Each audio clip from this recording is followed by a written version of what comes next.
Yeah, I mean, he was brilliant today, and he has been brilliant batting down the order for us for many, many years.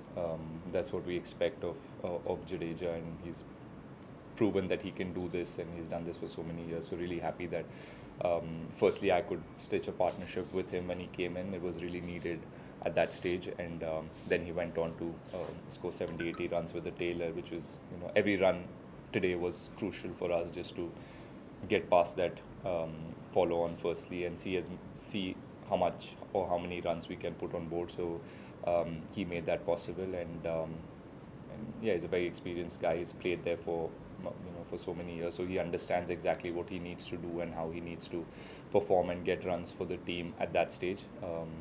Often it's only Jadeja's bowling that's spoken about, but I think he's been a great performer even with the bat. He has a really solid technique, and I enjoy batting with him. I enjoy watching him play and watching him train at practice. He seems to have his game plan really simple and really sorted. So really happy that he could come into the team and do the job for us. Thank you. Thank you, Bhagai. Thank you. From venue to venue, I mean, not so far at least, because I feel like Perth and Brisbane were quite similar in terms of how much pace and bounce the wickets had. So I've had a pretty simple plan for these two grounds. Yes, for the pink ball, I'd mentioned in the press con before the pink ball test that we were finding it a little hard to pick it up from the bowler's hand, and it was getting to you much quicker than the red ball, and there's no visual cue as a batter. You try and see and pick up any cues that you can from how the bowler is holding the ball or which way the seam is pointed. With the pink ball, that wasn't possible. So I really struggled with picking the pink ball. So yeah, I try to, when things are hard like that, you try and see how you can put the pressure back on the bowler. Try to move in your crease or try and change guard, try and stay ahead or behind, whatever works in that moment. There's no set plan for that. In the moment, if you feel like you need to make some changes, you try and do it. And I did that with the pink ball. But now, once I've come here again, gone back to basics and try and um, play close to the body, leave balls, the basics. I can't make up anything new and tell you. And yeah, rain breaks were very frustrating. Um, I think I got most tired running up and down from the dressing room more than being in the middle. Um, yeah, but it was a challenge. I mean, it wasn't easy for us. I'm sure it wasn't easy for them as well to um, keep going on for a couple of overs, go back, sit in the dressing room, change again, come back. So it was a frustrating day for both teams, but yeah, it is what it is. I mean, not just for me, for any openers on both sides. It's just we've seen even in Adelaide when in the night when McSweeney and Labuschagne played really well in those 10-15 overs. They just kept leaving balls of a good length.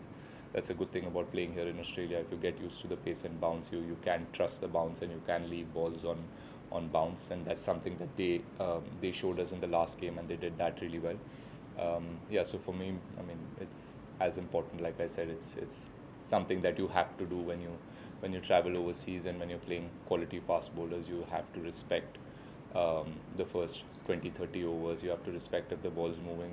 You have to give it give it to the fast bowlers and just soak in that pressure and wait for your time to score runs. You have to earn the right to score runs in overseas conditions, and that's something that we've spoken about a lot, and we'll try and do it again.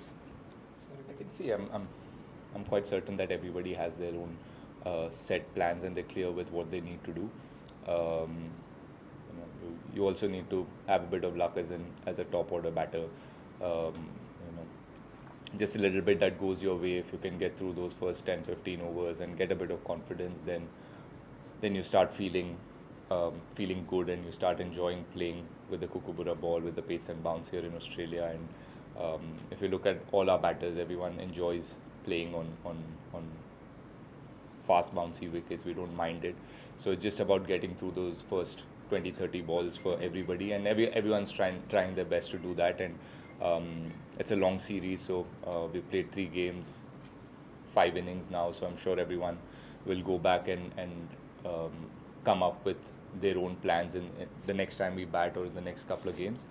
Yeah, I mean, I don't think there's anything different. The only thing you can do in the first 30 overs is to tighten up your defense, try and respect that the first 30 overs is the bowler's time, and give them their time, leave balls, try and play as tight as possible, and then really try to cash in on on the once the ball gets older. So that's my plan, and that's pretty simple, and I'm sure that's the plan for everybody.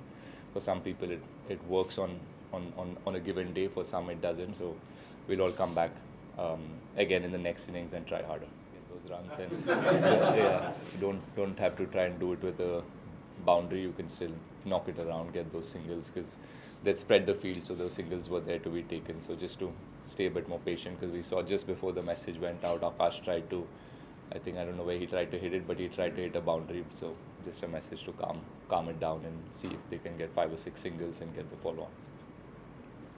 How do you At that stage, I was thinking more about going and padding up and trying to go back to bat. Probably, you don't know. I mean, I'm not sure if they would have enforced the follow on. So I was thinking about what I need to do with my batting. But like I said, it's always nice to see your bowlers going out there scoring some runs. They really put in the work in the nets. They work really hard, and when it mattered today, I'm happy that they could really play some shots, and very exciting shots. And it was a great contest at the end. The last half an hour they batted, that part, not just the runs that they got, just the heart that they showed to keep away the bouncers. There's a lot of pace and bounce in the wicket, so to get behind the ball, defend really well, leave the ball, hit some nice shots is really good. Will give them confidence, and will give us as a group a lot of confidence.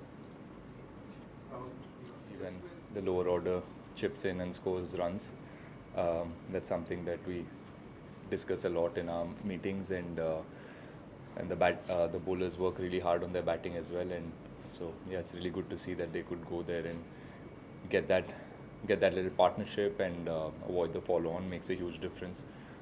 Knowing that there's a bit of rain around and so much of the game has been lost to rain, we need to find a way to stay in the game, and I think Akash and Bumrah did that at the end, and yeah, so good way to end the day for us.